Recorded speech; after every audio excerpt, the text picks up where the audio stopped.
You're listening to the Archaeology Podcast Network. This is the CRM Archaeology Podcast. It's the show where we pull back the veil of cultural resources management, archaeology, and discuss the issues that everyone is concerned about. Welcome to the podcast.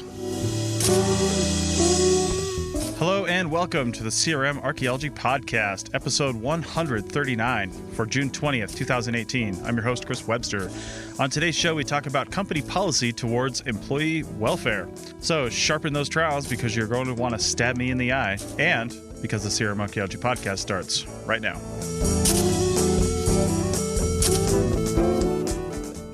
All right, welcome to the show, everyone. Joining me today is Doug in Scotland. Hey, everyone. And Sonia in Utah. Hello. Last episode that you guys heard, and if you didn't hear it, please go back and listen. I think it was episode 138. Yeah, because this is 139. So on the last episode, we spent a lot of time talking about something that we had been made aware of. It was a discussion on Facebook.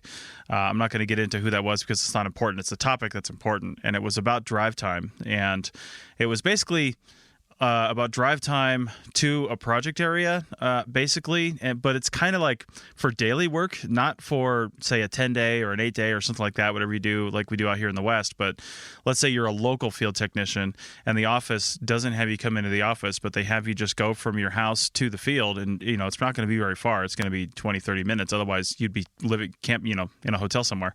But it's a local project, and you're just asked to drive out to the field, and that's your 8-hour day.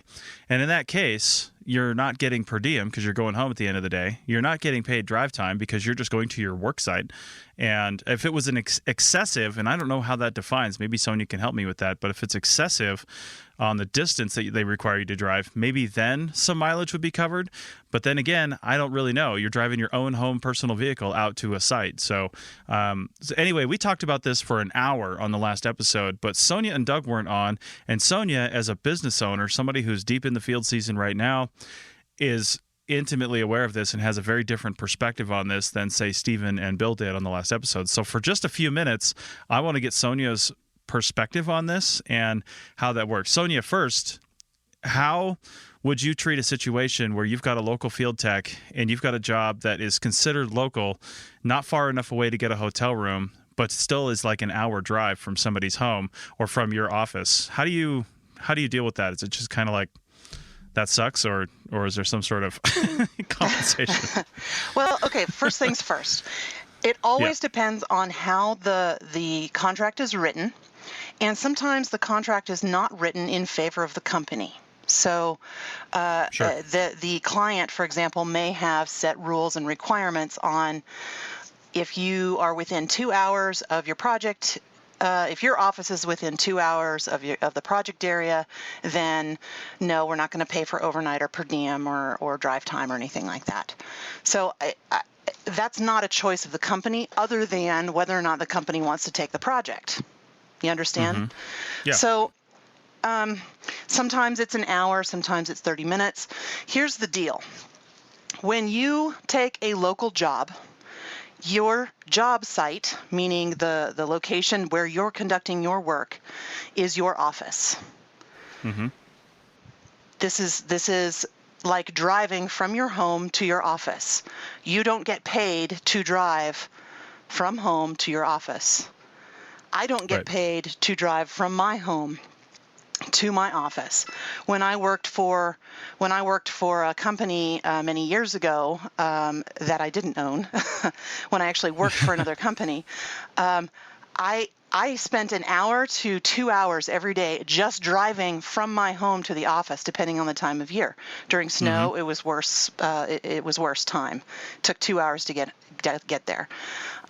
It was about 55 miles, I think, from my home. I don't get paid for that time. Being my office location, I don't get paid for it. It's not something that my company is responsible for. It's my job, when I agreed to take the job, to get myself to my job site. So if you accept a position for a local job, the company's general perspective, and this is not always the case, but in many cases it is, you are responsible to pay for your own mileage to get to your job site, because that's like going to your office. Okay. Not like I said before, each contract is written slightly differently. So, for example, I have a job site that is 10 miles away from me, right? Yeah. That's nice. It takes, it's great. It takes me 10 to 15 minutes to get there, maybe 20 minutes max, because I can only drive 35 miles an hour on some of the roads that I'm on, right? I can, if I've written my contract and my client has accepted that contract with that drive time and with that mileage, then I just go from my home to the site, and I can pay myself, and I can I can refund mileage for that, because the company, my company, and the client agreed to do that. But if you're accepting a job in maybe Southern California and you need to be within 50 to 100 miles of that job, and you accept it, and you get a wage that may be slightly higher than what the surrounding jobs are, like other jobs in the area are, because they are longer term, you're getting comped through your pay rather than through your mileage. Does that make sense? Yeah. I mean, I don't know if I need to spell it out any differently for our listeners. Does that make sense to our listeners? I think it should. The question I have, the big question I have for you as a business owner, and maybe after you see the proposal or you see the request for quote for this job, and then you're crafting a proposal for it, knowing full well what's going to go on. At what point, what distance in drive time, like, hour, 2 hour, 3 hour, 4 hours, how far away does the job have to be to where you're in that weird in-between zone where it's getting too far for employees to just drive there because now they have a 12-hour day and, 4 hours of that is driving, or you're getting a hotel room, which means per diem, which means, doubling the cost of the project. I mean, what is that distance for you? I usually like to say, like, my personal preference is within 2 hours, within an hour to 2 hours. 2 hours is almost ridiculous. And that's my personal perspective, but it's not necessarily from the perspective of other companies. Because 4 hours of drive time daily is a large expenditure, and the company, in my opinion, and this is not formal in any way, it's just my opinion, should be comping you in some other ways.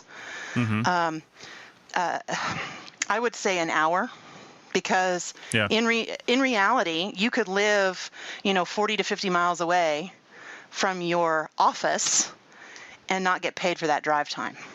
Sure, you decide where you live. You decide where you live. Right. Yeah. You decide what jobs you accept and which ones you don't. And this is part of the conversation that was online. People may say, well, I wouldn't accept that job. But there are others who maybe are not in the same straits as you who would accept that job because they need the work. Yeah, the challenging thing about being a quote local field tech for a company, for a company that gets a lot of work locally, is this is archaeology. You're not going. It's like construction people. They're not going to the same construction site all the time. Now they might go for a few months, but then after that, now their commute is to the other side of town, or the south end of town, or the north end of town, or somewhere where they're going, and that's just part of the deal. Exactly. They understand that that's part of the deal. You understand that this is part of the work that you do. Right. And if you don't understand the work that you're getting into, and perhaps this is something that we have, we as a community have not taught our young professionals in archaeology. If you don't understand that this is part of what this job is, it makes everyone's life a little more difficult, especially when there's a lot of conversation on Facebook and people getting angry about things. I can't change IRS legislation, the tax legislation. I can't change that from my position right now. If I were to run for office, or if I were to become part of the IRS, perhaps, maybe I could help with that. But the way tax law is written affects how you get paid for the jobs that you do. Okay? Right. And at this point, if you're working a local job, you're not going to get hotel 10 miles away from your home. You're not going to get per diem if you live 10 miles away, or if you work 10 miles away from your home. Okay? Right. That's how it is. All right? Now, there could be other members coming from farther away that might be getting that. Mm-hmm. And if you don't think that that's fair, that's on you, not the company. You choose where you live. You choose the jobs that you take. And I hate to sound like a hard ass on this, but I mean, at the same time, that's the reality of adulting, though, isn't it? it is. I mean, when I was observing this conversation, I was just like, what? My husband's job is an hour and a half away from here. He travels a lot for work. Okay, he doesn't get paid for his flight time. Right. He gets paid 40 hours a week.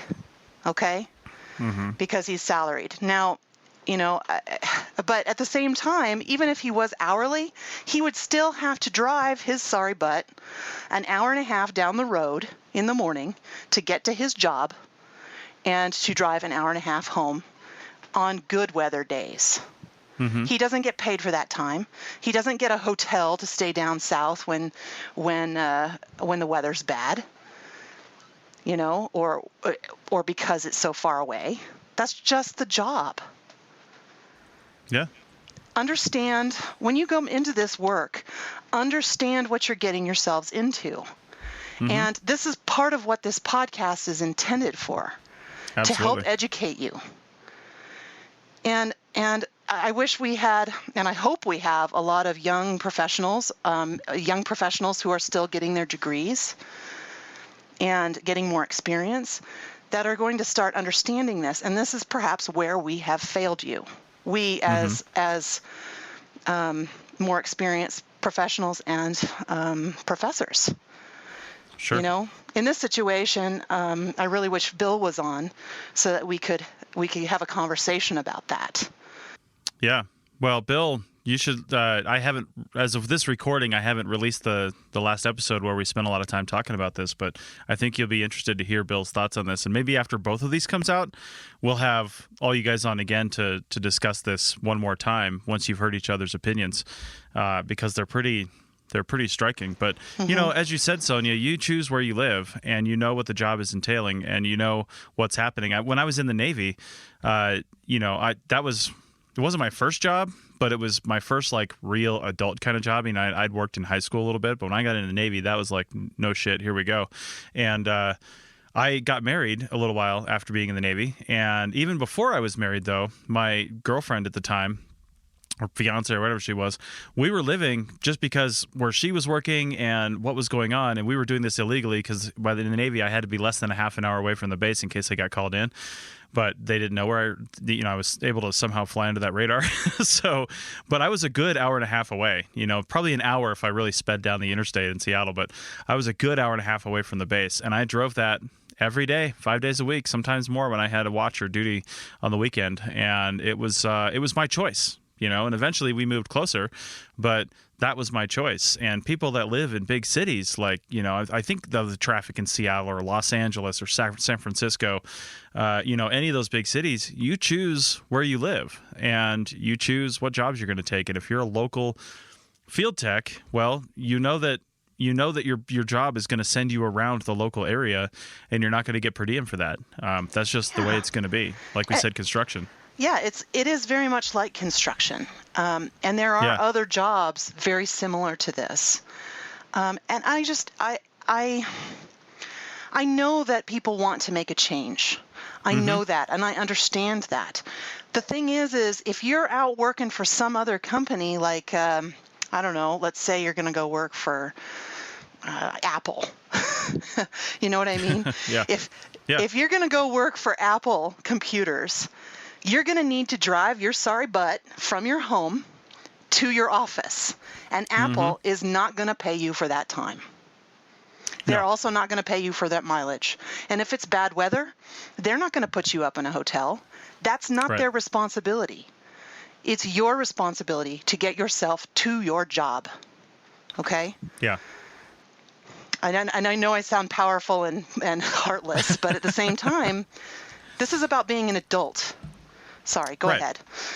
Well, one of the things we were going to talk about today is company policy and how you can craft that around laws and situations, basically. I mean, not breaking laws, obviously, but you can create company policy that can maybe help people in certain ways. And one of those things I'm thinking about, like, for example, sometimes companies will cover part of a cell phone bill or something like that if they're not going to supply phones, but they expect you to use it for work.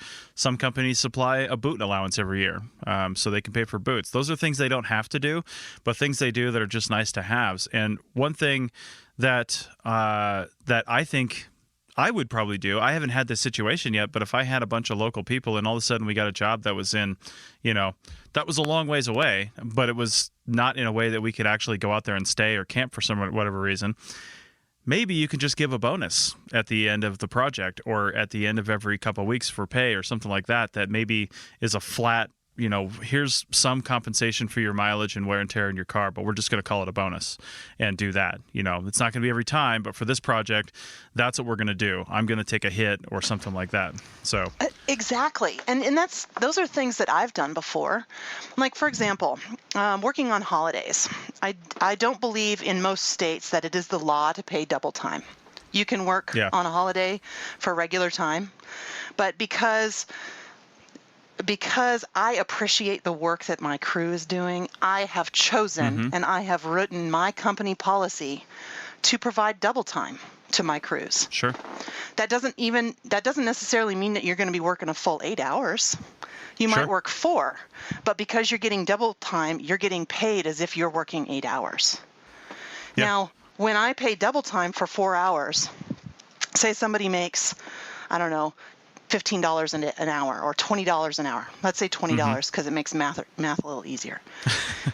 Okay? So if I'm paying somebody $20 an hour to go out and tech for me, and they're getting double time for 4 hours, they're getting paid $40 an hour, but I'm only billing them out at $35 an hour to the client, which, by the way, is a pathetic billing rate. Just want you to know how I feel about billing rates in archaeology. Right. Especially for professionals. If I'm billing that field tech out at $35 an hour, and I'm responsible for paying for doubling, so you guys pay your federal taxes, like we'd have to deduct that out of your wages, my company has to double that. So if you're getting paid $20 an hour and you've got, let's say, $10 in taxes, or it's probably less than that. It's probably like $2 in taxes. I'm now paying $42 toward your hourly rate, or toward what you get paid, right? I'm also paying for all the insurance. So all of a sudden now I'm paying $45 an hour. And I'm paying for your per diem, half a per diem, and your full hotel that day. Okay, let's start tacking on all that stuff. I am taking a loss on what I'm paying you, but I'm choosing to do that because it makes you more productive in the long run. It makes you feel appreciated, and that's why I choose to do that. So I have written my company policy to help benefit my crews because your work is important to me. How you perceive your job and how you do your job is important to me because it's important to our business. It's important for you to get called back to do additional work. It's important for the client to call us back, right? Yeah. So I've written my company policy to reward my employees, even though it costs us money in the long run. Okay. Well, yeah, but on the other hand, it also probably saves you money when they do better work. So exactly, that means I don't have to go out and repeat work. Yeah, exactly. Which I've done quite a bit of times for other companies. When I was a crew chief, we'd had to go out and re-record stuff because other people did it shoddily. So, all right, well, we're up against a break right now, so we're going to pick this up on the other side with a few more comments on this topic, and then we'll move on to some other things. So we'll be back in just a minute. This network is listener supported. We're trying to move away from paid advertising while also creating new shows and supporting the ones we have. The APN has never and will never make a serious profit on our podcast. Every little dime we make goes back into the network and improving show quality. So become a member today at www.arcpodnet.com/members to show your support, get some extras, and be a benefactor for archaeological education. Members get stickers, a coffee mug, a t-shirt, bonus content, early access to episodes, a private Slack team to talk to other members and the hosts, and full access to training on Team Black over at arccert.black. So check out our memberships at www.arcpodnet.com/members today and support archaeological education. That's www.arcpodnet.com/members. Now back to the show.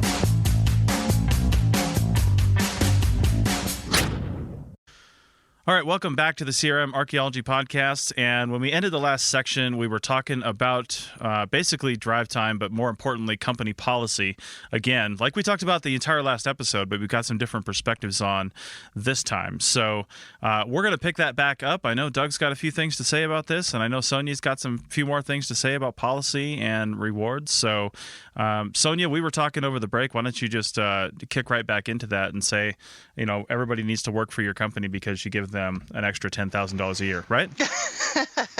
I don't know if it's an extra $10,000 a year, but I don't get an extra $10,000 a year. But, anyway, I do try to reward employees, especially at the end of the year, employees that have worked for us repeatedly or over longer jobs.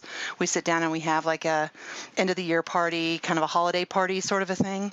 And one of the things that I try to do is provide a little bit of a bonus. Just especially to individuals who are stepping up, actually putting themselves out there and saying, you know what, I have feedback on this issue. I want positive feedback on this issue. I want to talk about something we could make, some way we could make the job better. People that actually step up are ones that we want to reward, but we also want to reward crew who are doing their jobs and doing them well. So, I have a book that's called 1,001 Ways to Reward Employees. It's by Bob Nilsson, PhD. And nice. I purchased this book many, many, many years ago. This was well before I even started my own company. And kind of just looked through it. And it talks about different types of parties, individual things, like things that you can do to help people out and to reward them. Like you were saying. How many ways do you have left? Oh, a lot. I have a lot.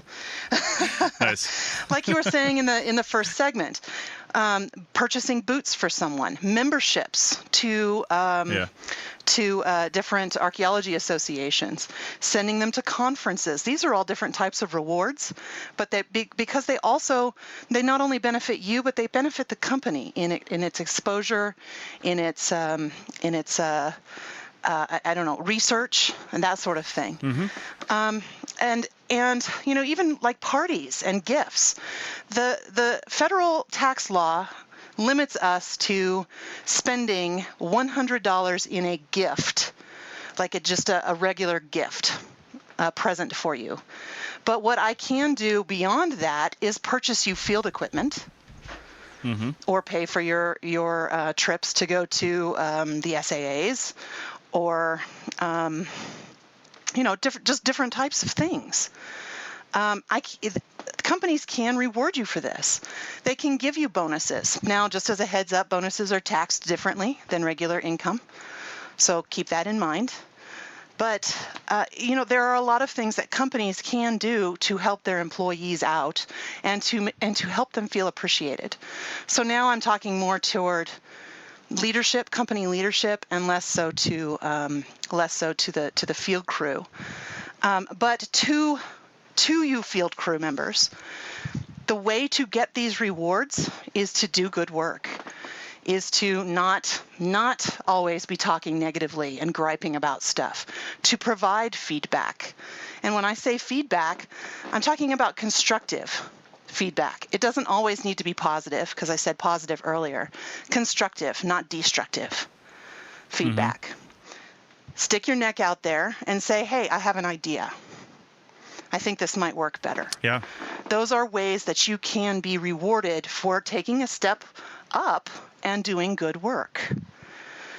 So In terms of like bringing this full circle, in terms of getting your drive time comped, I hate to say it, guys, but because it's not standard in any industry, or I shouldn't say any, that's pretty all-inclusive, in 99% of industries, that's not going to happen all the time unless it's written into the contract, okay?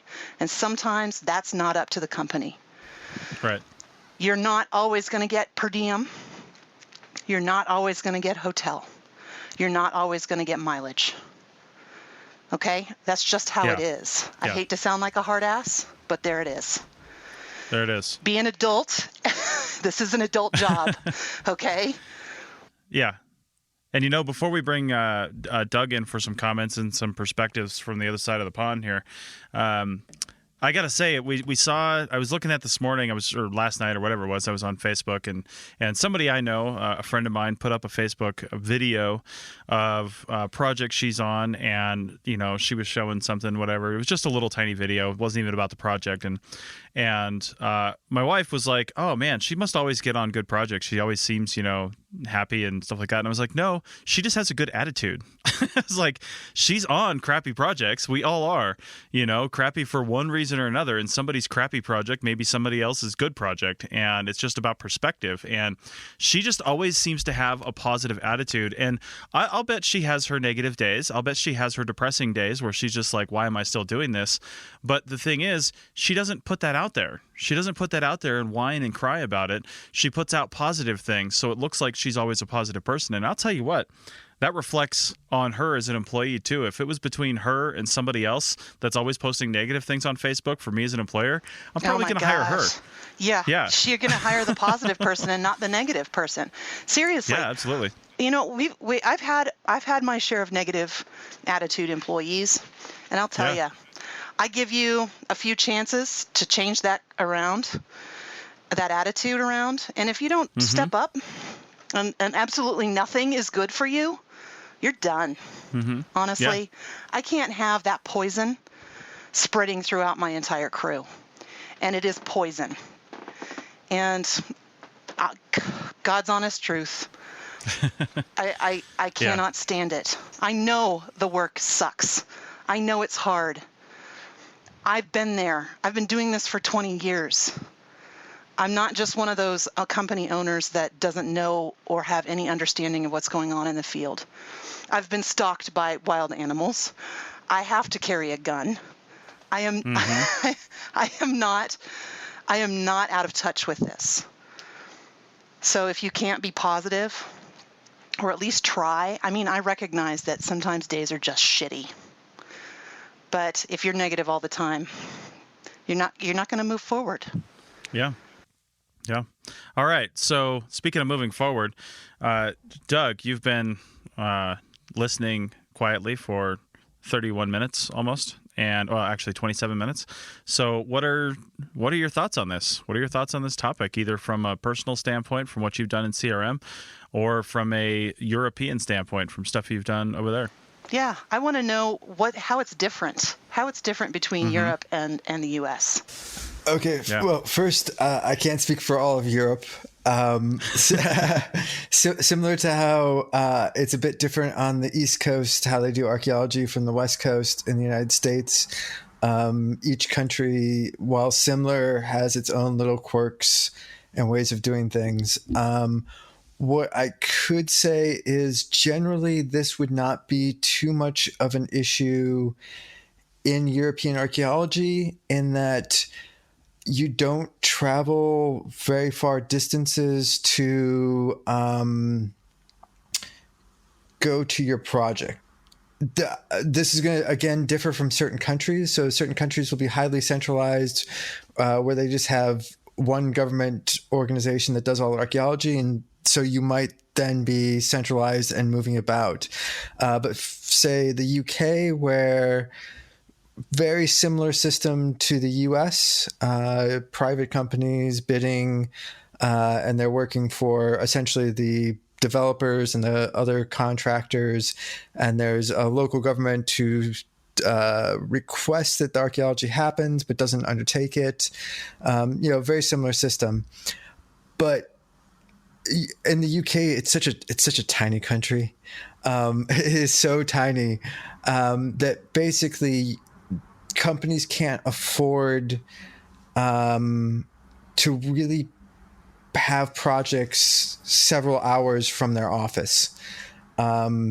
So jobs like in Scotland where they send you up to the Highlands, yes, that will be, paid for. That's per diem and stuff like that. But it's so dense.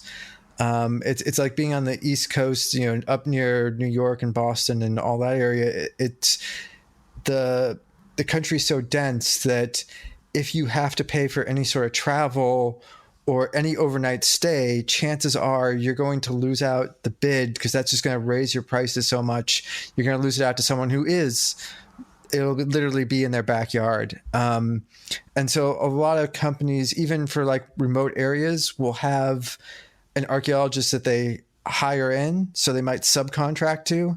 So if it's just like, say, somewhere in the borders and the company's based in Edinburgh, they won't even just pay, they just won't add the petrol costs, the cost for gasoline to go down there because it just would be too much. They'll hire someone who's local to that area.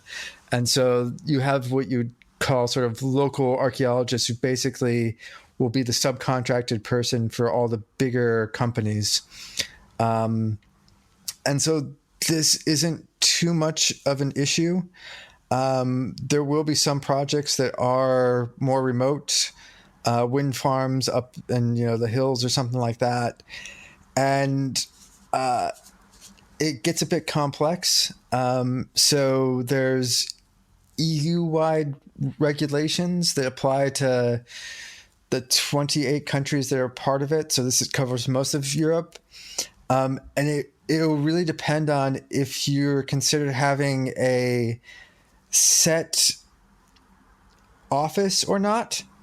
So if you don't have a set office, and this probably applies a lot more times when they're subcontracting people in, then you have to pay for the travel time. And this comes from the court cases around this have more to do with like telecommunications and stuff, where companies would basically send someone for like a 3-hour drive and then count their time from when they first got to that location and not the 3-hour drive, because they never actually went into an office. They basically, if you have no set office, then you have to pay for travel time from essentially where they live. Yeah. But if you do have a set office, then that doesn't apply. And it'll be on a case-by-case basis.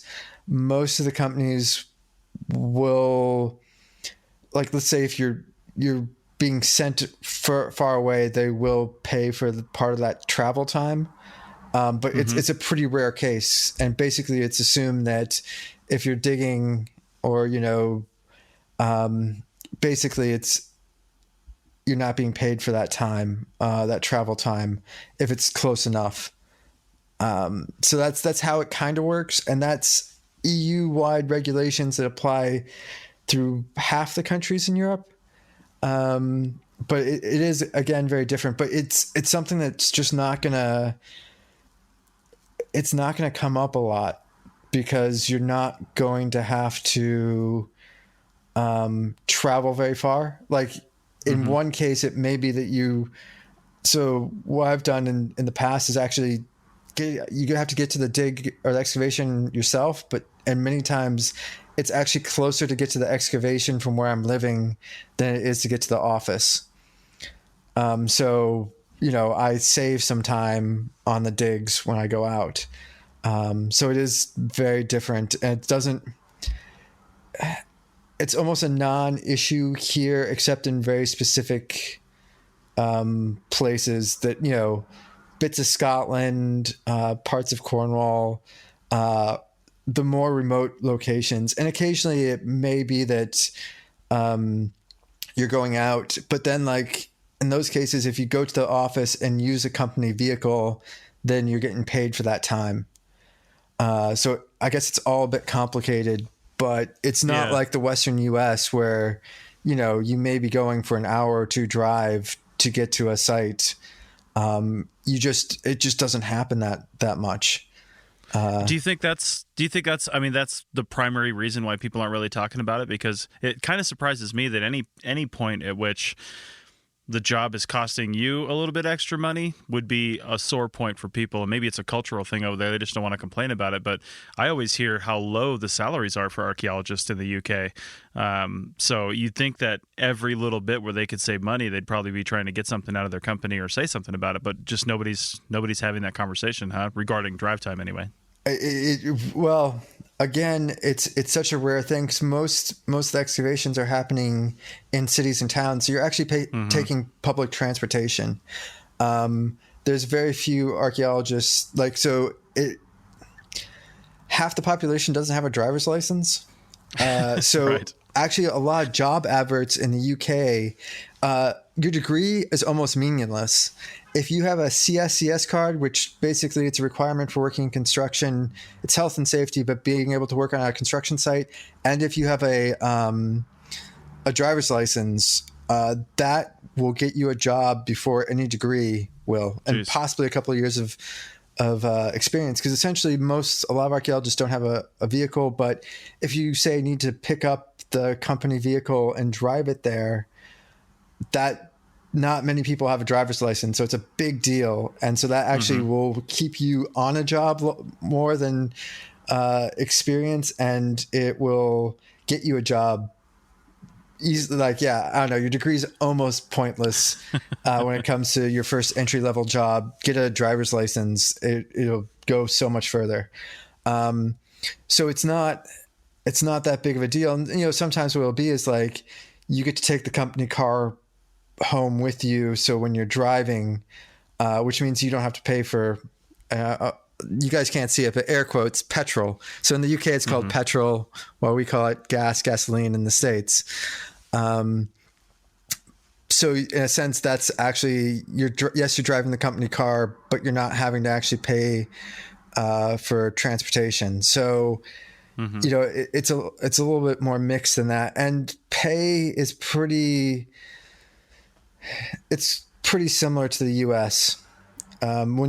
Not so much because the pound has gone down, but when you convert dollar to pound, pay is fairly similar. It's all crap for entry level. So there's that stuff, and also the regulations are different. So some of those perks that Sonia was talking about are regulated by law that they have to give people. So any personal protection equipment, so steel cap boots, water. So it rains here, waterproofs. The company actually has to pay for that. So some companies will just give you the equipment, or some will give you, like, say, a 200 or 100 pound equipment allowance, and then you can go spend it how you'd like to get the equipment you need. But it is required by law to pay for stuff like that. So if you have anything related to your work that's, personal protection equipment and can be claimed as such, the company has to pay for it. So there's a bit more generosity in the legal sense over here of what's required of employers, but it's required of everyone. So it makes the field pretty level, so you can't undercut people by not, being cheap on personal protection equipment. You just can't do it. Right. So there's that. But back to, do you guys, if you don't mind going back to sort of, I have a bit of a stickler on how we've kind of phrased some things earlier in the conversation. And it's just to say, I don't think we should be using the term quite so liberally choice. I think we should say is there's the realities of getting a job in archaeology, and that may not work well with your personal circumstances. But I do want to be a bit particular in saying that I know we've sort of mentioned up there, and I don't want to put words in your guys' mouths or anything like that, but when we're saying you choose to live someplace, that's not necessarily true of a lot of people. Like, if you're only making a certain amount of money, there's going to be a limited choice of where you can possibly live and what you could possibly do. And I'd say is to get a job in CRM, it's not going to be flexible in a lot of senses. In some senses, it will be flexible, but in others, it's not going to be flexible. And so I'd say we've sort of put it on personal choice for people, and ultimately it is their personal choice. But I do think we shouldn't say stuff like they've chosen to live someplace and, things like that, because it's not always a choice.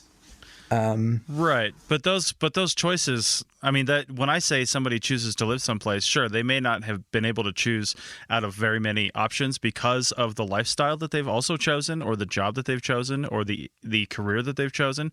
But at some point, these people were in college because a college degree is required for all these jobs. And at some point they said, I'm going to be an archaeologist. And then at some point they said, I'm going to be a CRM archaeologist. And like anything else, if they did not research what that meant, and that might just be listening to us tell you what this means. But if they didn't research what that meant and look into their job industry, call some employers and do some things, that's a choice. That is a choice. And if that all led to, I live here because I only make $20,000 a year, that's also a choice. I mean, I hate to say it to you, but that's also a choice. So I'd also like to add that, when I did some initial research into becoming an archaeologist, I went online. Okay, maybe not back in like the early 90s, but later on, when the internet was, bigger.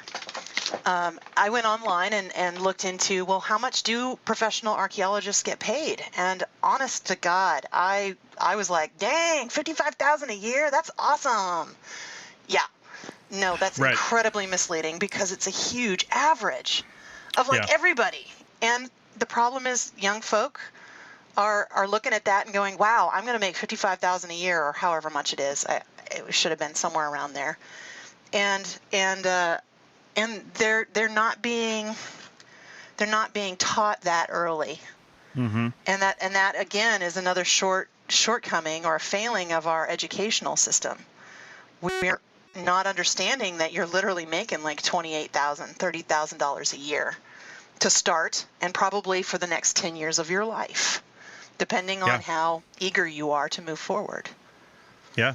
And the lifestyle that you choose. How you choose to spend your money. If you're going to have kids in a family during that time when you're making $28,000 a year, then that's not going to stretch very far. It's not going to stretch far at all. I mean, if you came from a middle to upper class lifestyle to begin with and said, yeah, I'm going to go into archaeology, going to Starbucks every morning to get your coffee is going to become one of those luxuries that's going to break the bank. Yeah. And once you hit, 26 or 28 or something now, that you can't be on your parents' insurance? Something like that, yeah. It gets a little more challenging. Right. Okay, well, we're going to take our final break and then wrap up this discussion on the other side. And during that break, I'm going to run to Starbucks and get my $6 cup of coffee. Back in a second.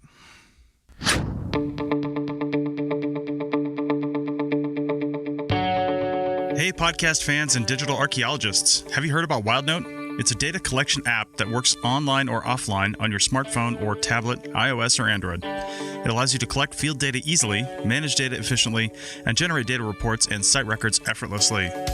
We have a growing list of state site forms built in for your use, and some generic forms that will work anywhere.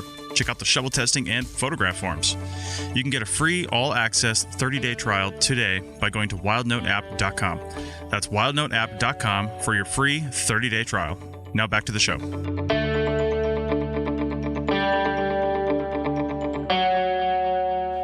Okay, we're back with the Drive Time Part 2 episode where we talk about the same thing that we talked about the entire last episode, but in a different way, which is a really great thing because this lets people know that things are different. Everybody has a different perspective on stuff, which is fantastic and why I wanted to do this. So we're going to continue. You're going to get company owners. You're going to get company owners saying something different than employees.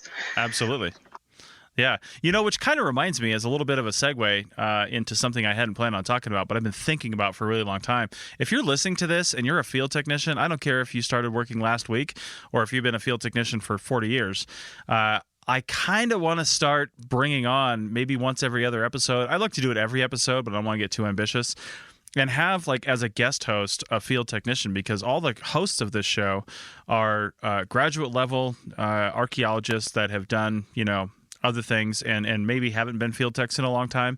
And so, we're able to speak at that level, but I want to make sure we're also grounded and that we get the impressions of the field tech. So if you're interested, send me an email, chris@archaeologypodcastnetwork.com.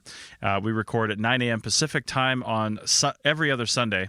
And that's all. You just need a set of headphones and we'll work the rest of it out. So if you're interested in that, let me know, because I'd like to get some guest hosts on here and just talk about it. We're not going to talk about you.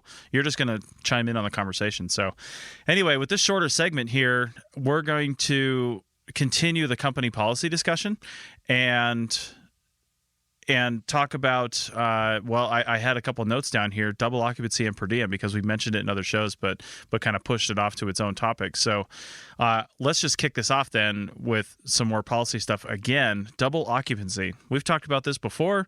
We'll talk about it again. I freaking hate double occupancy. And every time I see a job posting that says double occupancy hotel, that tells me at least one thing, that the PI has no idea how to bid on projects, how to budget projects, or they don't care about their employees, because no adult should have to sleep in a room with another adult for an extended period of time unless that's by choice. If you give somebody $150 a day per diem and they choose to room together to save money, well, that's on them.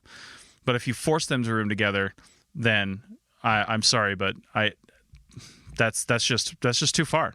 I don't care what the circumstances are. That's too far. So I have something to say about this. I'm sure you do. And I agree with you 100%. I absolutely hate double occupancy hotels. However, it is not always going to work out the way you want it to.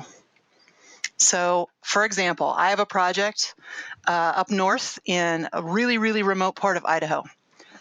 There are only so many rooms available to us. We have 4 rooms available to us through a lodge, a hunting lodge, and we have 6 to 8 employees that are needed to complete the project on schedule. Mm-hmm. So here are the options. You have double occupancy hotel, which, by the way, may or may not have Wi-Fi. And if it does, it sucks because it's in an area where there is no cell coverage or any fiber optic or pretty much anything. Or you can camp. Yeah. And because the hotel or the company is paying for hotels, you're not getting a choice. So what do you do? Now, I had this conversation online with someone about this, and they said, well, the company should have planned better. Okay.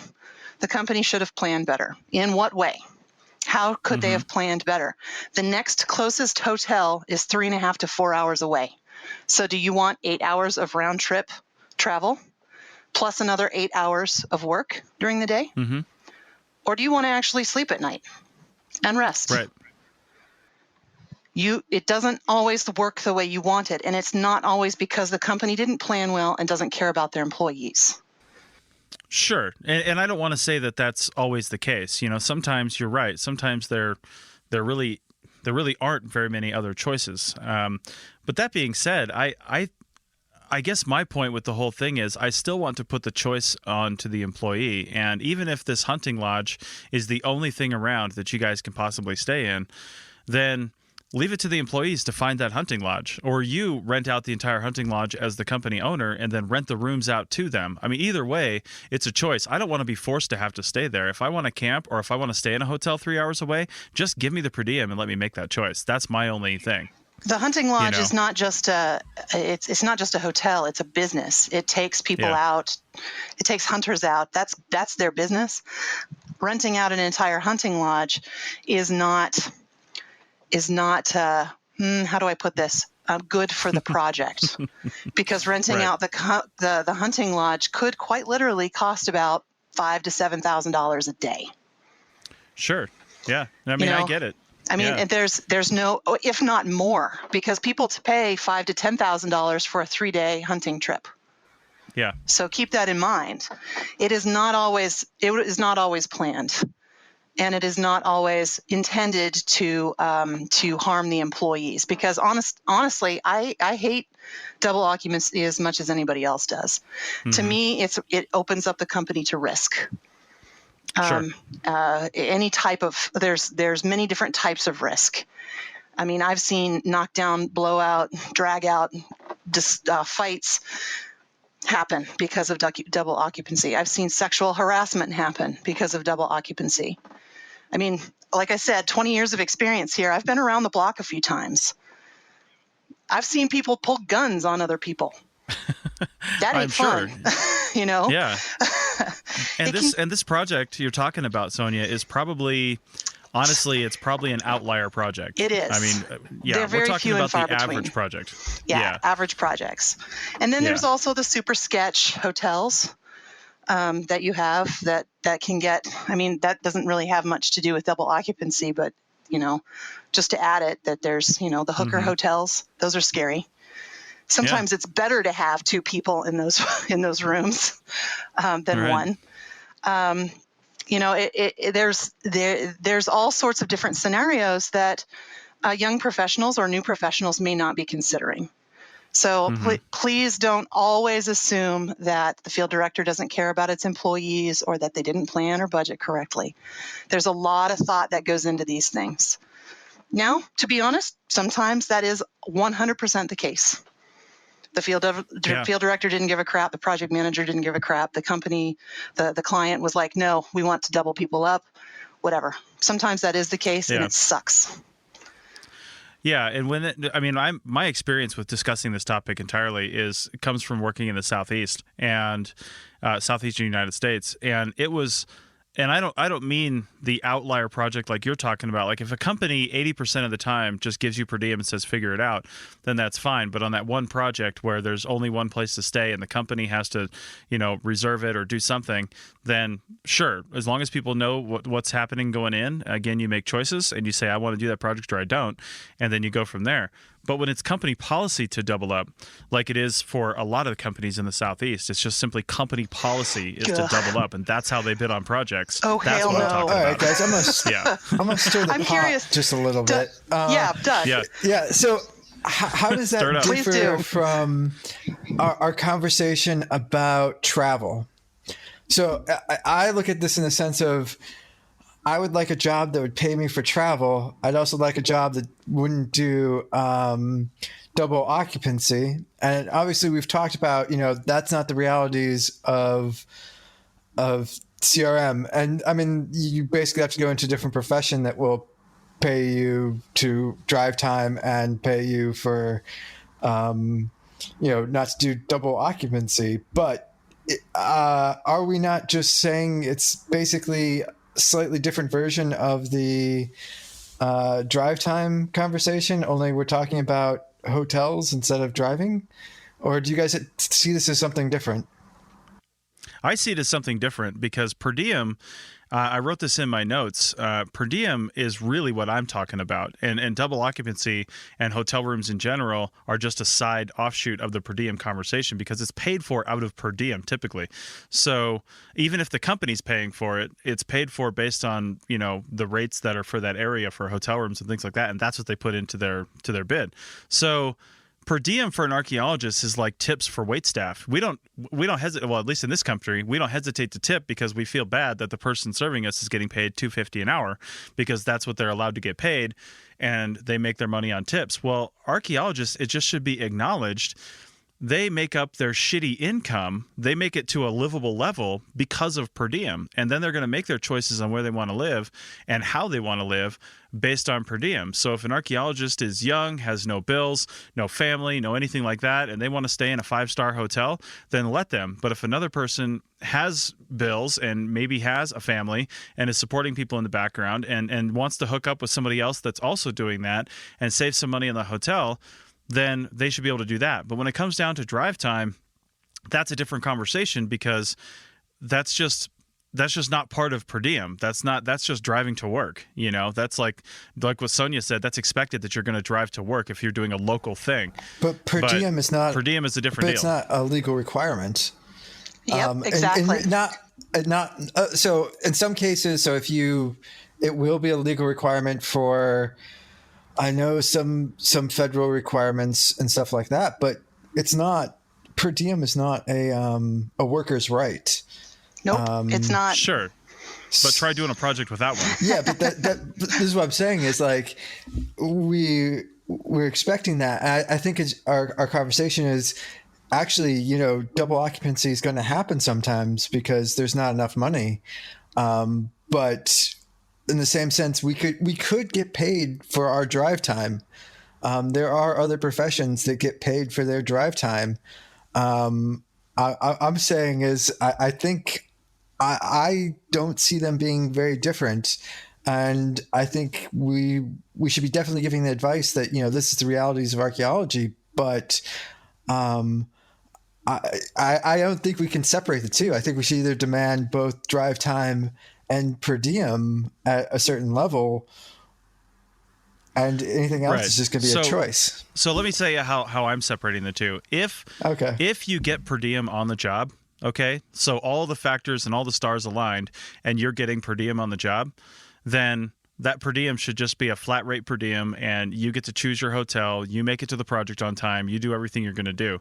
If there's no per diem, if there's just simply no per diem, then that discussion doesn't happen, So if there's no per diem because it's a local project, or no per diem because that's just how it was bid, and there's no per diem, you still make a choice on whether or not you're going to do that project, and that's how it's separated from drive time. You know what I mean? But then no, because you're making the decision on what per diem you'll accept, because there's no standard per diem. They can give you per diem however they want to give it to you. And each company has its own policy and is allowed to do that. I agree. So, I agree with that. Yeah. I mean, if you're coming back to, you're basically making a request. And I'd say, if we're saying it's all choice, then how you get your per diem, you're making that choice. And if you get paid for driving or not, you're making that choice as well. Unfortunately, the realities of CRM is there's not really a lot of money to be able to you won't have many options when making your choices is how I should put it. I'd like to add something to this conversation, especially with regard to drive time. There's two different types of drive time. There's driving from your home to your office, wherever that office may be, or your staging area. Let's call it your staging area. You drive from your home to your staging area, which in most cases is considered your office, or if you're working a local project, it is your project site. Once you hit your project site, your time starts, or your staging area, your time starts. Okay, so I am a huge advocate of billing time, even though it's driving and it sucks for the company. I'm an advocate of paying people from the hotel or from the job site to wherever they're working. Okay, does that make sense? Mm-hmm. So, for example, yep. my job is reasonably local. Each morning, I have to go meet at a big warehouse with the rest of the contractors to go through a health and safety meeting. I don't get to charge time from my hotel to my job site, to my staging area, to that area where I have that meeting. Once I hit that meeting, my time starts, and then I can drive to my location. So say I'm monitoring an archaeological site, or I'm doing, I'm checking birds or whatever it is I'm doing along the corridor. Okay, so there's two different types of drive time that we've been discussing. All right, from your home to your staging area, and from your staging area to your job site. Okay. Mm-hmm. Then second, per diem is not required, and you're absolutely right. We can pay it however we want to. Additionally, per diem hotel cost and per diem, your daily per diem rate, do not need to be paid to you together. The company has a policy in place, and they can pay that however they feel they want to. Per diem, as everybody thinks they deserve it, is defined for federal employees only. That federal per diem rate that you always see is, it's $51 a day for this area and it's $95 a day in this area. Because unless you're a federal employee, you have no right to that money. Okay? Right. The company can pay you however they want. That's how they get away with stuff like camping per diem, which I'm not a huge fan of because it costs more to camp than it does to do anything else. But just to say real quick, sure. I think in some cases it can be forced to apply on subcontractors. But it's not. That has to be put into the contract. So it does. It can be forced, but I like Sonia saying, it's basically. It's in most cases it's not, and when people are talking about it, they're just sort of making it up as they go. Yeah, you're not due if you're working on a federal contract, you're not due $51 a day. Your company could say, "We're going to pay you $45." They can do that however they want to, and some companies pay per diem and hotel in a lump sum cost to their employees in cash at the beginning of the contract. My company doesn't do that. I have had plenty of employees who have quite literally walked off contracts on day one after they have received a fistful of cash. I don't do that. There's no way to recover that. No. And it happens. But you'll never hire them again, and you won't give them a reference either. That's true, so. But there's no way to recover that. No. I prefer to pay the cost of the hotel through my business because I can often get something. It's called direct bill. So this is on more of the upper management side. It's called direct bill. Essentially, they'll send us a bill at the end of the month for, 30 days of hotel time, which is a lot of money. Yeah. Additionally, one of the other reasons why I do it that way is because having been a young archaeologist without a lot of credit and no credit card, there was no way for me to pay for a hotel. When I was young. So a lot of archaeologists can't afford that. Some of them even struggle to pay for food. I mean, I saw one young lady who bought herself a 40-pound bag of rice from Costco and lugged it around with her and cooked it in the coffee pot at the hotel room because she couldn't afford food. Yeah, and what was the reason behind that? What was the reason? Other people working on that job could afford food, and they're getting paid the same amount. This all comes down to choices. Many times, yeah. Well, no, because if you're just, yes and no, but in a sense of like, if it's your first job and you haven't been working in a while, you have no reserves to be able to buy that food before you get reimbursed. That's totally bullshit. If it's your first job and you haven't been working, say maybe it's your first job ever, I'll give you that one. That's a one-off. But if it's your first job of the season and you were off for 5 months, but you didn't plan to be off for 5 months and you had no money in the bank, or you didn't get a job over the winter, that's not my fault. Yeah, well, no one's saying it's your fault. We're just saying that there's a reason why some people, are buying 40-pound bags of rice, and it could just be that they maybe had 6 or 8 months without work.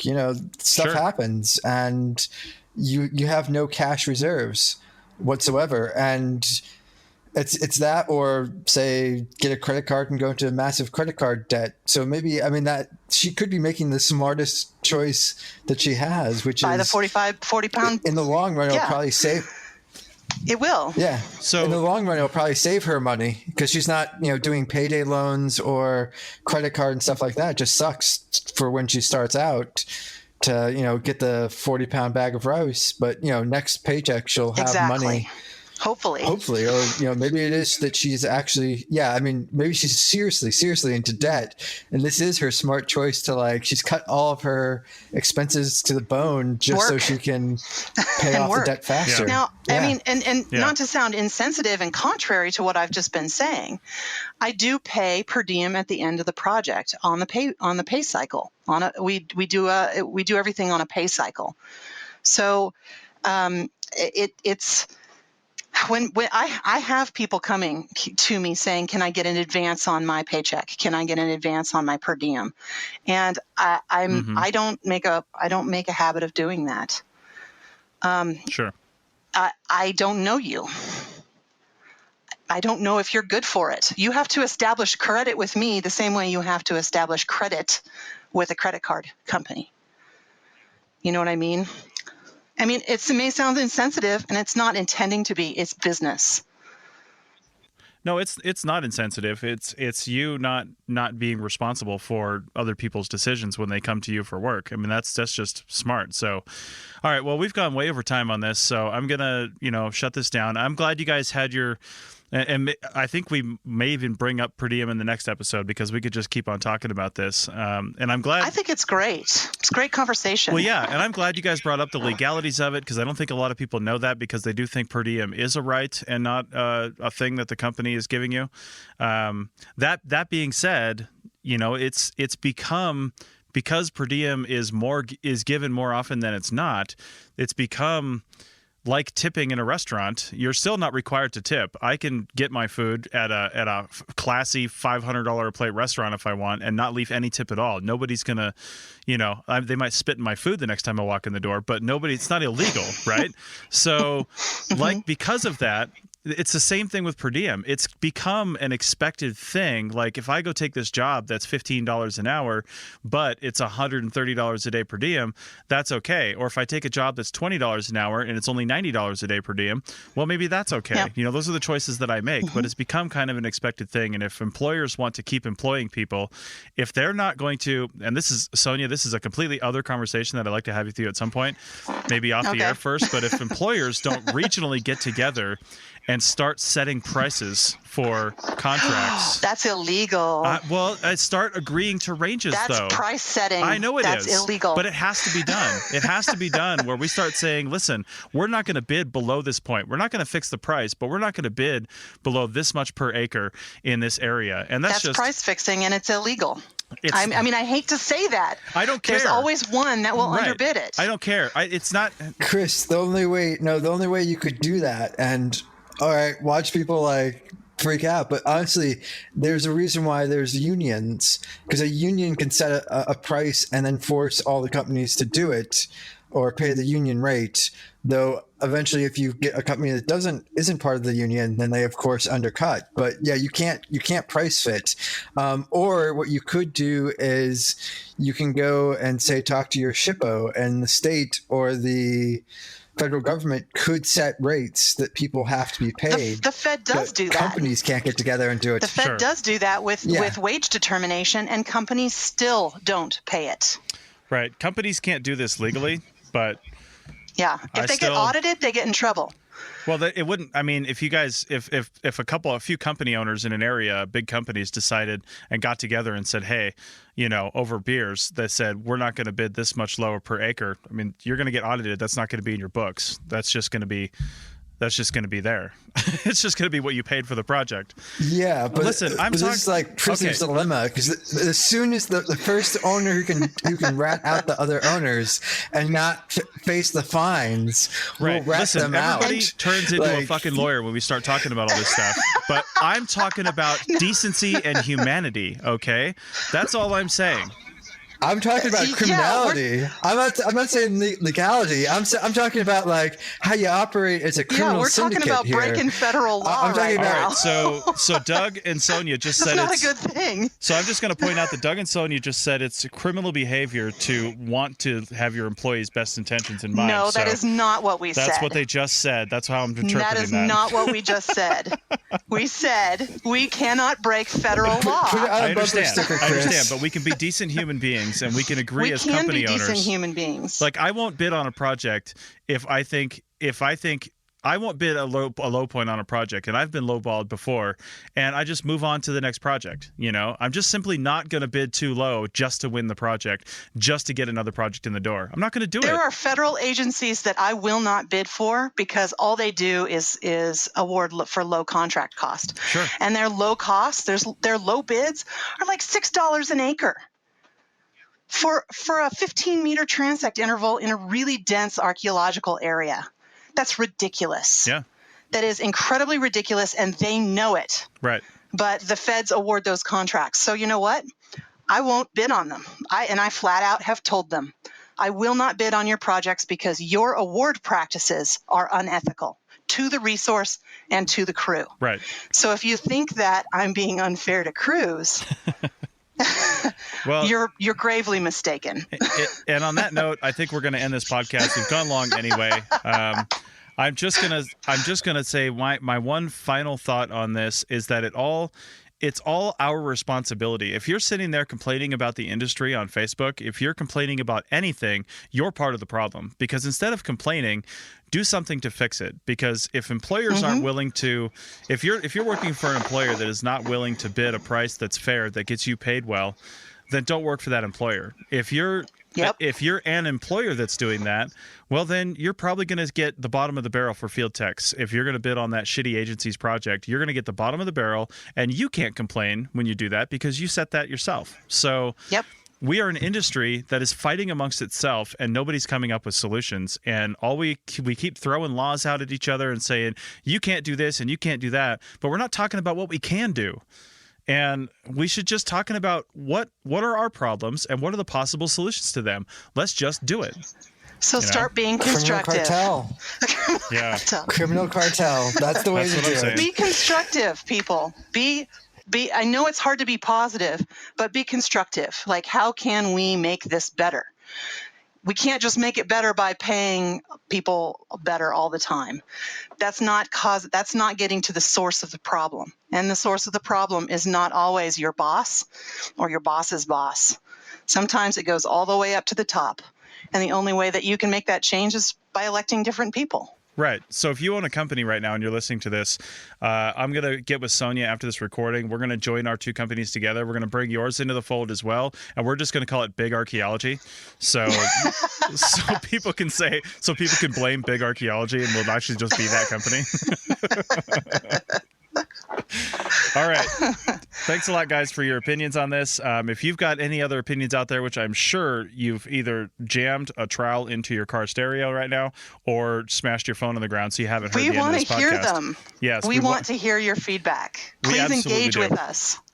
Yes, if you have any positive feedback, send it to chris@archaeologypodcastnetwork.com. If it's negative, send it to Sonia and Doug. So, okay. No, I'm just kidding. I know. We want all your feedback, and we really want to know. We want to start this conversation and keep it rolling, actually, and maybe enact some positive change. So, thanks a lot, guys, and thanks for listening to this. And again, give us your feedback, and we'll see you in 2 weeks. That's it for another episode of the CRM Archaeology Podcast. Links to some of the items mentioned on the show are in the show notes for this podcast, which can be found at www.archaeologypodcastnetwork.com/CRMArc podcast. If you like the show and want to comment, please do. You can leave comments about this or any other episode on the website or on the iTunes page for the episode. You can also email me at chris@archaeologypodcastnetwork.com or use the contact form on the podcast webpage. If you'd like us to answer a question on a future episode, email us. Use the contact form on the website or tweet your questions with the hashtag CRMArcPodcast, or you can tag @ArcPodNet in your tweet. Please share the link to the show wherever you saw it. If you share CRM archaeology related items on Twitter or Facebook or anywhere else for that matter, be sure to use the hashtag CRMArc so the community can see and comment. If you'd like to subscribe to this podcast, you can do so on iTunes or on Stitcher Radio. You can also type the name of the podcast into your favorite podcasting app and subscribe that way. Don't forget to go over to iTunes and leave a review of the show. It helps us get noticed so more people can find our podcast and benefit from the content. Also, send us show suggestions and interview suggestions. We want this to be a resource for field technicians everywhere, and we want to know what you want to know about. Also, please consider donating to the Archaeology Podcast Network. Your donations help fund our bandwidth and contribute to our editing costs. Thanks to everyone for joining me this week. Thanks also to the listeners for tuning in, and we'll see you in the field. Goodbye. See ya. Doug's not even unmuted yet. There's the countdown. He's counting down. There it is. Counting down. And... Bye.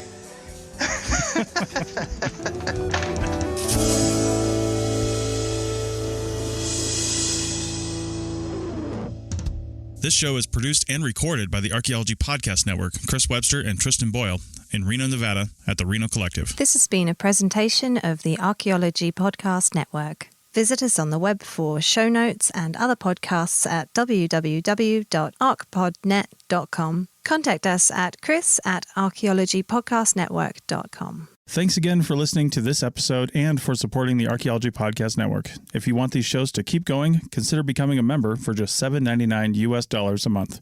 That's cheaper than a venti quad eggnog latte. Go to arcpodnet.com/members for more info.